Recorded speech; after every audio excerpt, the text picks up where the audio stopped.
Hi, everybody. I'm Naomi Thompson. I'm a dating and relationship coach, and today's video is one I love this subject, the real way to a man's heart. So, I'm going to talk about the three wrong paths to love that most of us take and that most of us believe will work and absolutely don't work, and the one path that does work. Before I start, I would love it if you subscribe to my channel and hit the bell, and then you'll get notified when I go live or when I post another video.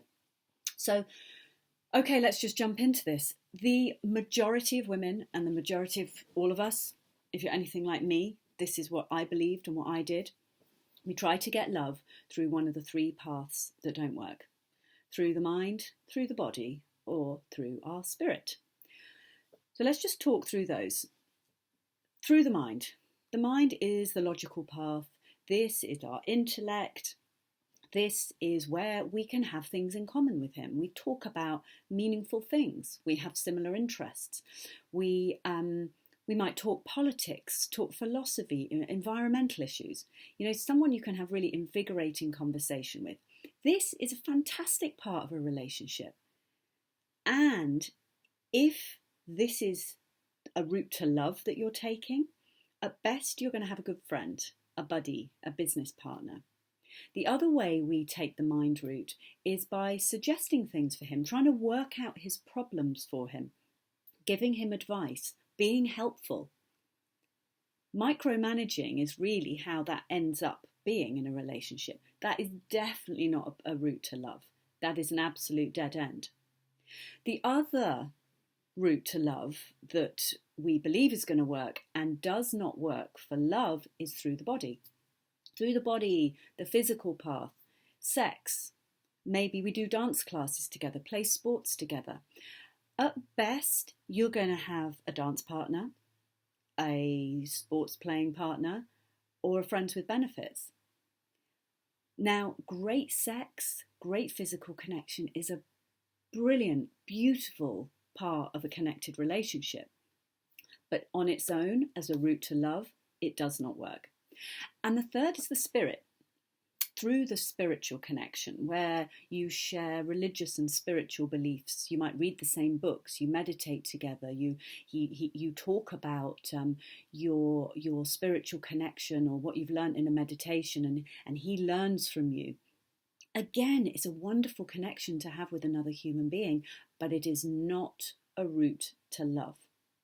So, no man has ever fallen in love with a woman because she's super intelligent, has got a sexy body, and she meditates every day. They are things a man might admire about a woman and look and go, wow, isn't she an amazing woman?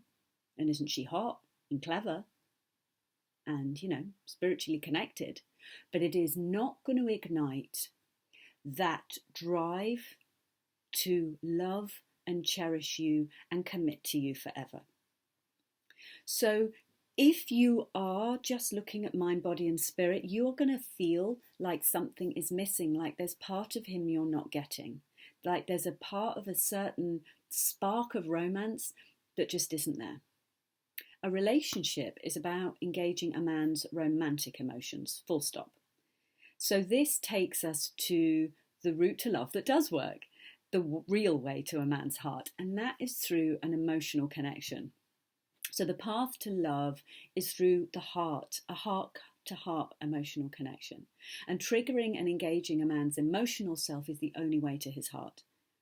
And this isn't about you using your mind and working out how to make him feel a certain way. This isn't about you seducing him with your body or looking super sexy. And this isn't about you being really spiritually connected with him. This is about sharing what's going on inside of you. Let me kind of explain this a bit more. So how we start out in relationships, in those first kind of flushes of falling in love, when we have dopamine in our system and oxytocin is coming into our system, so we're starting to bond and we're getting these kind of reward triggers in our brain and we're just feeling amazing. It's like it's all about the yes and there aren't any no's. We don't spot the red flags often when we're in this stage. It's all just green flags and gorgeousness. So it's like we start with our our arms wide open, our hearts wide open. And the feeling we get is, you accept all of me and I accept all of you. And this is it. We've done it. I finally met the person who isn't like my father, who isn't like every other guy I've ever met. And it's going to be different with you. It's safe with you. You're going to protect me. It's going to be different. So we do. And then what happens is when the first flush of love starts to wane, which it does, and hopefully what happens is it makes way for us to be more to bond in a deeper way. So what happens is we start to see his imperfections, and then maybe we start to judge them. And our internal protection system starts kicking in and going, oh, maybe he's not the right person for me. I thought he was more like this, but actually he's being more like this. And I thought he's a really happy person. He's really moody today, so on. And so then we realise he's going to start seeing your imperfections. And he'll start judging you. Like all the things you deeply believe inside are not worthy about you and not good enough for you, we can start fearing that he will see them. And that internal protection system inside of us is going, I don't want anybody too close because they'll realise I'm awful and unlovable. So our heart starts to shut down a bit to protect ourselves. And the safety slowly starts to disappear. So no matter where you are in your relationship, and I'm going to share with you kind of how you can do this, having that emotional connection involves being vulnerable, darling. It involves the vulnerability that your internal protection system is trying to run from.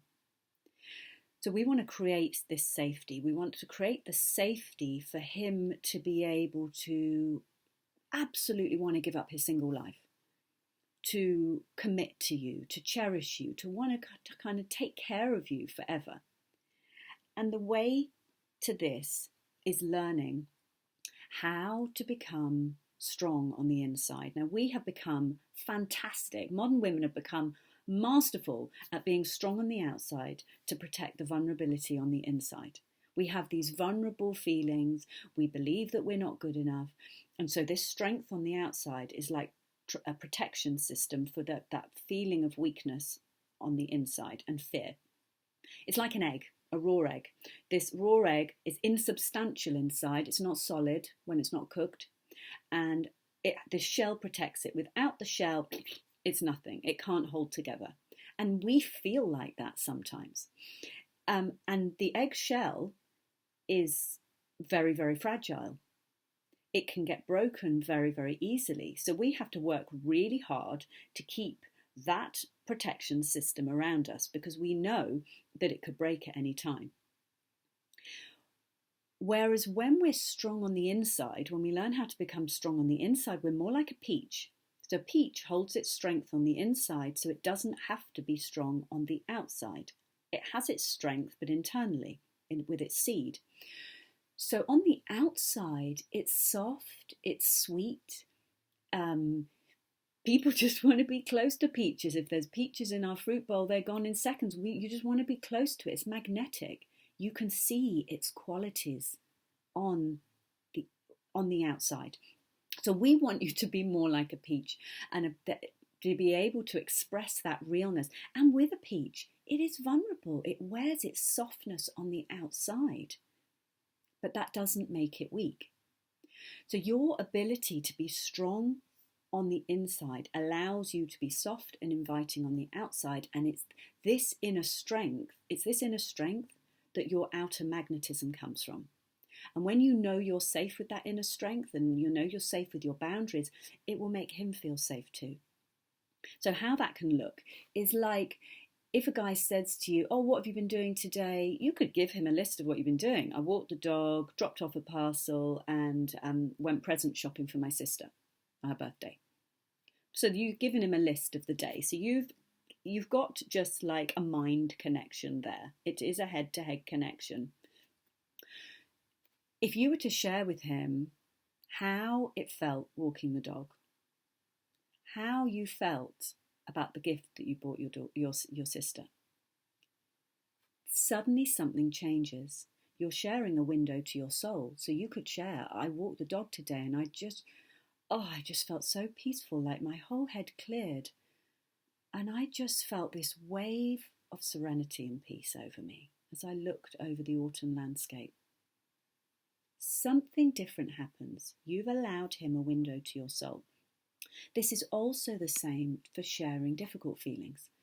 Like if a guy has been showing up late to dates, for example, so he could say, "Hi, sorry I'm late," and you could say, "Yeah, no problem, it's fine."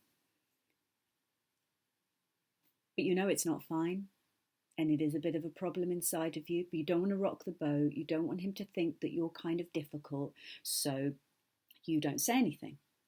But what happens is you emit a vibe, and that vibe is different, is not congruent with what it's showing up on the outside in your energy and in your language. And he can feel it, and it doesn't feel safe. Whereas if you were to say, "Oh, I felt really uncomfortable sat here on my own. I felt really uncomfortable not knowing when you were going to come. I love dating you and I just wondered what we can do about that." Suddenly you're sharing what's inside and you are giving him the opportunity to fix it. And it, coming back to what I was saying before, it requires vulnerability and realness. To get the kind of intimacy and closeness you really want requires you to open up your heart and share what's inside. Please post any questions below. I absolutely love your comments and questions, and your questions are great because that gives me ideas of what you want to hear about, and I will make more videos. I'll pop a link in the description below or in the first comment with a link to my free audio training. I'd love for you to get that. And do subscribe to my channel if you haven't already, and loads of love to you. Mwah.